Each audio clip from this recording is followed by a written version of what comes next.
17వ రోజు. నేను మెలకువతో ఉన్నానో లేక కలగంటున్నానో నిర్ధారణ చేసుకోవటానికి నన్ను నేను గిచ్చుకున్నాను. ఆనంద బాష్పాలు ఉబికి వస్తుండగా నేను అమాంతం వెళ్ళి గురువు గారి పాదాల మీద పడ్డాను. దమేమాకు, గోగ్డన్తో సహా అందరికీ గురువుగారిలో గల దివ్య లక్షణాల్లో దేనిని కీర్తించాలో అర్థం కాలేదు. నా పట్ల ఆయన ప్రవర్తించిన కాఠిన్యము, పెడవైఖరి, ఆంతర్యంలో గల దయ, కరుణ, ఆయన లోచూపు, పరిపూర్ణ జ్ఞానము, వీటిలో వేటిని ప్రత్యేకించి కీర్తించాలి? ఆయనలోని బుద్ధత్వమును పొందాలని, ఇన్ని దివ్య లక్షణముల్లో వెలిగిపోతున్న ఆయన వ్యక్తిత్వాన్ని మరొకసారి ధృవపరుచుకున్న విశ్వాసంతోనూ, ఇదివరకెప్పుడూ లేని గాఢ ప్రేమ భావనతోనూ వారాయనకు అభివాదాలు అర్పించారు. ఆయన పట్ల వారికి గల అభిప్రాయం ఈ ఒక్క సంఘటనతో తలక్రిందులైపోగా, తమ ఇనుమడించిన సంతోషంతో గౌరవాన్ని వ్యక్తపరిచారు. అందరి హృదయాలు సంబరంతో నిండిపోయాయి. ఎవరి ముఖాన చూచినా చిరునవ్వే, ఎక్కడ చూచినా నవ్వుల కేరింతలే. ఆనందంతోనే దైవ ప్రసాదాన్ని భక్తితో సేవించాము. ఆ రోజు రాత్రి పూజా మందిరంలో నైవేద్యాలు అర్పించి, నా తలనీలాలను తొలగించి, సన్యాసి ధరించే దుస్తులను ధరించి ఆ రోజున బుద్ధ ధర్మాన్ని స్వీకరించాను. గురుదేవులైన మహాత్మా గారు ఒక టోపీలో మద్యాన్ని పోసి ప్రార్థించినప్పుడు అందులో ఇంద్రధనుస్సు ఉద్భవించటం అందరూ చూశారు. రక్షణ చేస్తుంటే దేవతలకు కొంత మాద్యాన్ని ధారపోసి పుర్రెలో నుండి కొంత తాను సేవించి మిగతా మాద్యాన్ని తాగమని నాకు ఇచ్చారు. వెంటనే నేను సేవించాను. ఆయన పరిపూర్ణ ఉపదేశాన్ని మరునాడు నాకు ఇస్తానని వాగ్దానం చేశారు. ఆయన నాకు కొన్ని ఉత్తమమైన బోధనలు బొమ్మల సహాయంతో విడమర్చి చెప్పి కొన్ని తంత్రాలను అధ్యయనం చేయటానికి అనుమతించారు. ఆ తర్వాత కొన్ని రకాల జ్ఞాన పద్ధతులను వివరించి చెప్పి ఆఖరున నా శిరస్సుపై చేతులుంచి ఇలా అన్నారు: కుమార, నీవు నిజమైన అన్వేషకుడు అని నాకు మొదటి నుండి తెలుసు అంటూ నేను ఆయన దగ్గరకు ప్రథమంగా రావటానికి ముందు రోజు రాత్రి తనకు తన భార్యకు వచ్చిన దివ్య స్వప్నాలను తెలియచేశారు. అందుచేతనే పొలము దున్నే నెపంతో నిన్ను కలుసుకోవడానికి నేను అక్కడికి వచ్చాను. నేనిచ్చిన బీరు నువ్వు తాగేయడము, నేనిచ్చే పొలము దున్నే పనిని పూర్తి చేయడము, నేనిచ్చే జ్ఞానాన్ని త్రాగివేయగల విలువైన శిష్యుడునని తెలియజేశావు.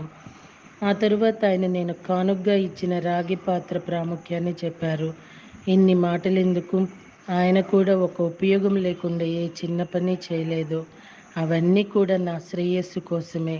ఇక ఇప్పుడు నీవు అంత ఓర్పుతో అన్నీ భరిస్తూ నాపై అచంచల విశ్వాసంతో సాధువైపోగలగవు. నువ్వు కూడా నా అంతటి శక్తి కలిగి, తెలివితేటలు కలిగి, విశ్వాసం గల శిష్యులను పొందుతావు. నాకు నీవెట్లు గర్వకారకుడివో వారు నీకంతటి గర్వకారకులవుతారు. ఆయన ఆ విధంగా నన్ను పొగిడారు, మెచ్చుకున్నారు, నాకెంతో ప్రోత్సాహాన్ని ఇచ్చారు. ఇప్పుడిక సంతోషపు రోజులు మొదలైనాయి. సో మాస్టర్స్, ఒక గురువుని మనం ఎప్పుడైతే హృదయపూర్వకంగా ఆయన కొట్టినా తిట్టినా ఆనందంగా తీసుకుంటామో అప్పుడు ఇలాంటి ఫలమే అందుకుంటాము. పత్రిజీ కొట్టేవాళ్ళండి. ఆయనకి ఎప్పుడు కోపం వస్తుందో గంధం పూసిన వాళ్ళనే నువ్వు నాశనం అయిపోయినా నాకేంటి అని అంటూ ఉంటారు కూడా. గురువులు రకరకాలుగా ప్రవర్తిస్తూ ఉంటారు. దానికి కారణం మనకి కనపడని విషయాలు వాళ్ళకి కనపడతాయి. మనకి తెలియని వినపడని విశేషాలు వాళ్లకు తెలుస్తూ ఉంటాయి. వాళ్ళు ఎప్పుడు ఎలా ప్రవర్తించాలో అలా ప్రవర్తిస్తూ ఉంటే మనకి తెలియక మనం కోపమనో, కొడతారనో, తిడతారనో వాళ్ళకి దూరమైపోతూ ఉంటాము, నిందిస్తూ ఉంటాము. వాళ్ళేం నష్టపోరండి. నష్టపోయేది వాళ్ళని ఎలా రిసీవ్ చేసుకుంటారో వాళ్ళే. నష్టపోయినా, కష్టం పోయినా, లేదా జయం పొందినా, మంచి పొందినా అది రిసీవ్ చేసుకునే వాళ్ళల్లోనే ఉంటుంది. సో గురువు ఎప్పుడూనండి కరెక్ట్గా మనము గురువుని అర్థం చేసుకుంటే, బాబానైనా సరే, వెంకటేశ్వర స్వామినైనా సరే, ఎవరినైనా సరే మనం ఎప్పుడు ఏమీ కోరనక్కర్లేదు. మనకేది అవసరమో వాళ్ళెప్పుడు ప్రేమ గల వాళ్ళు, దయాహృదయులు కాబట్టి మనల్ని కాచి కాపాడుతూ ఉన్న వాళ్ళై అయితే కనుక కోరుకోకుండానే అన్నీ మనకి వాళ్ళు సమకూరుస్తూ ఉంటారు. మనకి తెలియక మొక్కులని, గుండు గీయించుకోవటాలు ఇవన్నీ కూడా మనకి తెలియని విషయాలండి. ఆ స్థాయిలో ఉన్నప్పుడు అవి చేస్తూ ఉంటారు.